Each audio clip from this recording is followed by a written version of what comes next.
على بركة الله نستعين. مشاهدينا متابعينا الكرام، انطلق منذ لحظات الشوط الثالث الخاصة بفئة الابكار المفاريد من مسافة 1500 متر.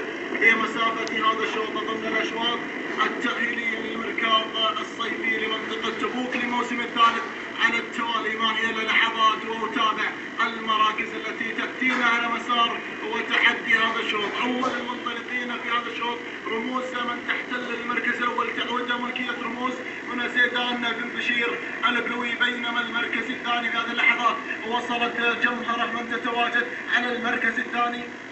تعود ملكية جمهرة لسعادة المهندس عبد العزيز بن خشان البلوي. عملية التضمير مطلق بن سلمان الحر في عملية التضمير. المركز الثالث في هذه اللحظات تصل بالراقة لسيف الله بن ساعد العدوي، ولكن من الجانب الأيمن هنالك بطولة للسيد محمد بن عيد الكويعاني البلوي مع المركز الرابع في هذه اللحظات.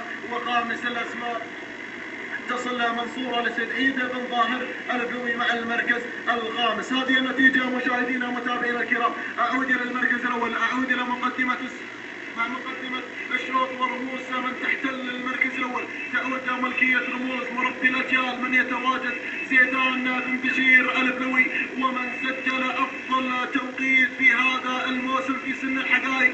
بينما المركز الثاني وصلت في هذه اللحظات جمهرة من تحتل المركز الثاني بشعارها العملاق، شعار سعادة المهندس عبد العزيز بن خشان البلوي المضمر مطلق بن سلمان العطوي في عملية التضمير. وثالث الأسماء وصلت بطولة محمد بن عيد البلوي من يتواجد مع المركز الثالث. ولكن رموز غادرت بالشوط. الله يا رموز، زيدان بن بشير البلوي من يتواجد على صدارة الشوط. وهل يسجل أفضل توقيت في سن المفاريد كما فعل في سن الحقائق أم لا يتسجل؟ هنا رموز على المركز الأول غادرت هذا الشوط.